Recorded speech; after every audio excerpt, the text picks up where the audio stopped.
প্রিয় দর্শক, আসসালামু আলাইকুম। কথা বলবো জামাত এবং বিএনপিকে নিয়ে। জামাত এবং বিএনপিকে নিয়ে চারিদিকে হৈ হৈ রই রই উঠে গেছে। চায়ের দোকানে, বিশেষ আড্ডাগুলোতে জামাত এবং বিএনপিকে ভাই এবং ভাই বলছে, দুই ভাই। এই দুই ভাইয়ের যুদ্ধ নাকি শুরু হয়েছে, দুই ভাই এখন ভোটে নেমেছে। আর এই দুই ভাই আসলে আমরা ভাই বলি না, আমরা বলি বিএনপি এবং জামাত। বিএনপির একটি বিশেষ মাইনাস দিক আছে।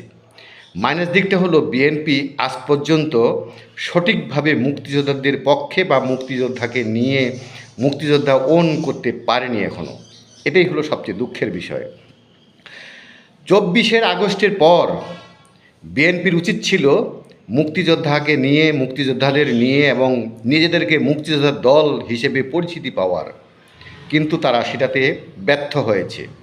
এই ব্যর্থতার কারণেই এখন চায়ের আড্ডাতেও জামায়াত এবং বিএনপিকে এক করে ফেলছে। এটা আসলে আমাদের বিশেষ মাইনাস দিক। এটাকে আমরা কাম্য করিনি কখনোই। আমরা ভেবেছিলাম হয়তোবা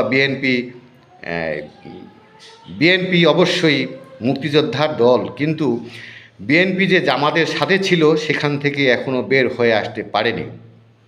দেখুন, গত পরশুদিন নেত্রকোনার ঝিনাইগাতিতে বিএনপি এবং জামাত একটি অনুষ্ঠানে সামনে বসাকে নিয়ে যেভাবে গণ্ডগোল হয়েছে, যেভাবে মারামারি হয়েছে, যেভাবে একজন আরেকজনকে মেরেছে, শেষ পর্যন্ত একজনের মৃত্যু হয়েছে। আর এই মৃত্যু শুধু সেখানেই নয়, এরপরও বাংলাদেশের বিভিন্ন জায়গায় এমন গণ্ডগোল হচ্ছেই প্রতিনিয়ত। আর এটাই এখন মানুষের মুখে মুখে। মানুষ এ কারণেই বলে বেড়াচ্ছে যে ভাইয়ে ভাইয়ে যুদ্ধ, ভাইয়ে ভাইয়ে ভোট, ভাইয়ে ভাইয়ে চলছে ঝগড়াঝাটি, মারামারি, খুনাখুনি। এই মারামারি খুনোখুনিটা চলতেই থাকবে ইলেকশন পর্যন্ত। শুধু যে ইলেকশন পর্যন্ত তা কিন্তু নয়, ইলেকশনের পরেও শুরু হবে। কারণ যদি মেটিকুলাস ডিজাইনে আমাদের স্যার ডক্টর ইউনূস নোবেল বিজয়ী যদি জামায়াতকে ক্ষমতায় নিয়ে আসেন, তাহলে অবশ্যই এর পরে আরও অনেক বড় গণ্ডগোল হবে, অনেক বেশি মারামারি হবে এবং এই দেশটা গৃহযুদ্ধের দিকে যেতে পারে, সেটাও সম্ভাবনা উড়িয়ে দেওয়া যায় না। এখন আওয়ামী লীগ নেই, আওয়ামী লীগকে খুঁজে পাওয়া যাচ্ছে না, তাহলে বিএনপির উচিত ছিল নিজেকে মুক্তিযোদ্ধার দল হিসেবে পরিচয় দেওয়া, নিজেকে মুক্তিযোদ্ধার দল হিসেবে তৈরি করে নেওয়া। আর সেটা করতে পারলে তারা সেই পুরনো খলস থেকে বের হয়ে এসে নিজেদেরকে উপস্থাপন করত মুক্তিযোদ্ধার দল হিসেবে, তাহলে নিঃসন্দেহে আওয়ামী লীগের অনেক ভোট পেত। তাছাড়াও তারা বিভিন্ন জায়গায় যেভাবে আওয়ামী লীগের মানুষের উপরে নির্যাতন করেছে, সেটাও একটু বিষয়। আরেকটি বিষয়, যেভাবে চাঁদাবাজি, মহল্লা ক্যাপচার করা, সব কিছু মিলে আসলে বিএনপির উপরে একটি বিশাল কাদা লেগে গেছে। এই কাদাটা লেগে যাওয়ার যে অবস্থা, সে অবস্থা থেকে বের হয়ে আসতে পারেনি বিএনপি। এখনও সময় আছে। বিএনপি যদি বের হয়ে আসতে পারে, তাহলে অবশ্যই বিএনপি জিতে যাবে, কেউ থামাতে পারবে না। তবে দুঃখের বিষয় কি জানেন? দুঃখের বিষয়, বিএনপির অনেক নেতা আওয়ামী লীগের নেতাদের উদ্দেশ্যে বলে বেড়াচ্ছেন, আসেন আমাদেরকে ভোট দেন, আমরা আপনাদেরকে কেস কামারি সব শেষ করে দেব, কেসগুলো উঠিয়ে নেব। আর সেখানেই কিন্তু আওয়ামী লীগ এবং মুক্তিযোদ্ধাদের একটি দ্বিধাদ্বন্দ্বের মধ্যে রয়ে গেছেন। কারণ বিএনপির পূর্বের ইতিহাস বড়ই নোংরা, বিএনপির পূর্বের ইতিহাস বড়ই জঘন্য, বিএনপির পূর্বের ইতিহাস চাঁদাবাজি, মারামারি ছাড়া আর কিছুই নয়। কিন্তু তারা বাংলাদেশের সব ইউনিভার্সিটিগুলোতে কিছুই করতে পারলো না। বাংলাদেশের প্রত্যেকটা ইউনিভার্সিটি এখন জামাতের দখলে, ছাত্র শিবিরের দখলে, সেখানে তারা কিছুই করতে পারছে না।